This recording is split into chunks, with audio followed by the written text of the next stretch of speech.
Hammaga salom do'stlar, bugungi videoda Garri Potter olamiga yo'l olamiz.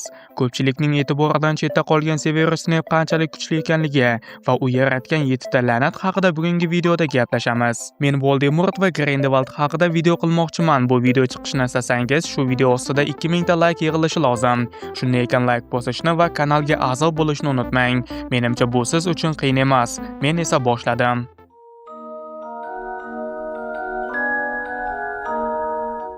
Esingizdami, Garri Potter Slughornning darsiga birinchi marta kelganida u kechikib keladi va oxirida qolgan kitobni oladi. Bu kitob yordamida Garri hech qaysi talaba qila olmagan ishlarni qila oladi, lekin bitta inson qila olgan, lekin uning kimligini ayta olmayman. Qisqa qilib aytganda, semestr davomida bu kitob unga juda katta yordam beradi. Bu kitobning nomi Edwin's Potion Making, ya'ni kuchli eliksir tayyorlash nomli kitob edi va bu Severus Snape'ga tegishli edi, hamda muallifi ham o'zi edi. Kitobga faqat eliksir tayyorlash haqida ma'lumotlar yozilmagandi, balki kuchli afsunlar ham unda mavjud edi. Sectum Sempra Snape yaratgan eng kuchli afsunlardan bittasi bo'lib, u aynan Garrining qo'lidagi Edwin's Potion Making kitobida yozilgan edi. Garri bu afsun nima qila olishini to'liq bilmasdan uni Malfoyga qarshi ishlatadi. Bu esa katta xato edi. Lekin Sectum Sempra Snape yaratgan yagona afsun emas, yangi afsun yaratish juda xavfli va nihoyatda qiyin ish. Faqat juda sabrli va afsunni juda yaxshi tushunadigan sehrgarlar yangi afsunni muvaffaqiyatli yarata olgan. Snape esa bu sohada juda katta muvaffaqiyatga erishgan. Sectum Sempra nomi ikki lotincha so'zdan kelib chiqqan. Sectus kesilgan, Semper doimiy degani, ya'ni doimiy kesilgan degan ma'noni anglatadi. Bu juda shafqatsiz la'nat bo'lib, ko'rinmas qilich kabi ta'sir qiladi. Bu afsun nishonga tegsa, unda kuchli jarohatlar hosil qiladi va qon ketishi yuzaga keladi. Zarbaga uchragan odam ko'pincha qimirlamay qoladi va qon yo'qotish sababli holdan toyadi.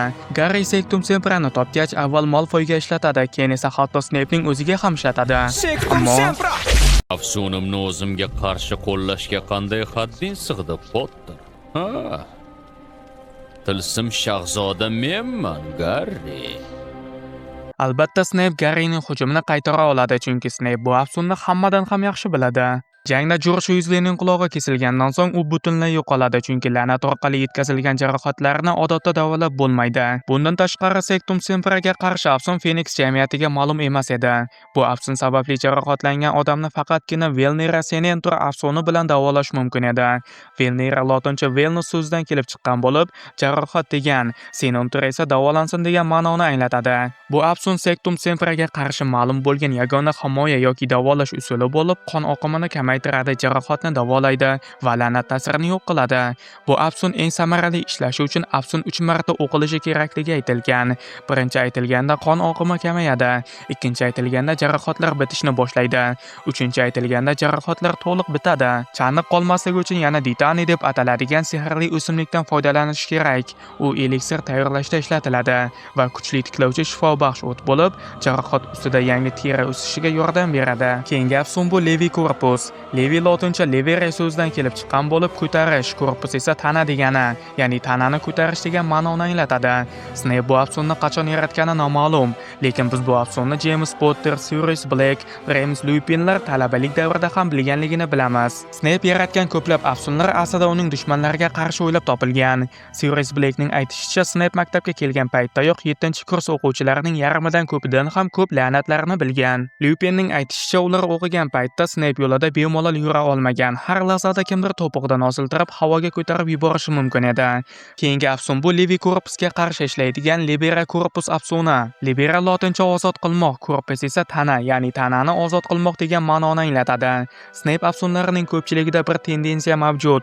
U yaratgan afsunlarga qarshi afsun ham o'ylab topgan. Bu ham shunday holat. James Potter bir paytlar Snape'ning Levi Corpus afsunini o'ziga qarshi ishlatadi. Keyin Lily Evansning ko'rsatmasi bilan uni Libera Corpus yordamida ozod qiladi. Keyingisi Mufliato afsuni. Mufliato Snape'ning boshqa afsunlari, masalan Sectum Sempra kabi xavfli emas, balki bezovta qiluvchi afsun hisoblanadi.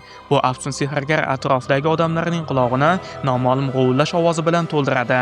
Natijada boshqalar suhbatni eshita olmaydi. Bu afsun taxminan 1971 va 78-yillar orasida yaratilgan. 1988-yil o'quv yilida esa professor Flitwick uni o'quvchilarga o'rgatgan. Garri va Hermione bu sehrni o'rgangach undan ko'p foydalangan. Keyingi Yangi afsun Langlok bu hamma Fleoto kabi unchalik xavfli emasdek tuyuladi, lekin juda xavfli afsun. Sababi lang til, lok esa qulflash degani, ya'ni tilni qulflash degan ma'noni anglatadi. Bu afsun odamning gapirish qobiliyatini vaqtincha qulflab qo'yadi. Bu afsun aslida odamlarning baland ovozda gapirishini to'xtatish uchun o'ylab topilgan, lekin duel vaqtida ham amaliy foydasi katta. Bu afsunni ishlatgan birinchi odam dushmanini afsun ayta olmaydigan qilib qo'yadi. Natijada u gapirmasdan afsun qila olmasa, duelda yuta olmaydi. Shuning uchun bu afsun juda foydali. Aytilishicha, bu afsun nafaqat odamlarga, balki ruhlarga ham ta'sir qiladi. Garri bu afsunni mashhur Pivisga qarshi ishlatgan. Garri bu afsunni o'quv yili davomida 2 marta Argus Filchga ham ishlatgan. Snape o'ylab topgan 7-afsun oyoq tirnoqlarini tez o'stiruvchi la'nat, Tionel Growing Hicks. Bu nisbatan xavfsiz la'nat bo'lib, jabrlanuvchining oyoq tirnoqlarini juda tez o'sib ketishiga sabab bo'ladi. Garri allaqachon Snape o'zi o'ylab topgan bir nechta afsunlarni sinab ko'rgan edi. Ulardan bittasi aynan shu. Afsun yaratish oson emas. Shu sababli Snape yoshligidayoq shunchalik ko'p afsun yaratgani juda hayratlanarli. U yaratgan ba'zi afsunlar keng qo'llangan va mashhur bo'lib ketgan. Ko'p hollarda esa odamlar ularni aynan Snape yaratganligini bilishmaydi ham. Snape atiga 38 yil yashagan, ammo qisqa hayoti davomida u juda katta salohiyatli va ko'plab sohalarda kuchli bo'lgan. Snape yana 30 yil yashaganida balki kuch jihatdan hatto Dumbledore va Voldemort darajasiga yetish ham mumkin edi. Balki kuchli bo'lishi ham mumkin edi. Sababi filmlarda Dumbledore 115 yoshda bo'lgan, Voldemort esa 70 yoshda. Snape esa 38 yoshida ham juda kuchli bo'lgan. U ham 50-60 yil yashaganida balki Dumbledore'ga yaqin darajada kuchli bo'lishi mumkin edi.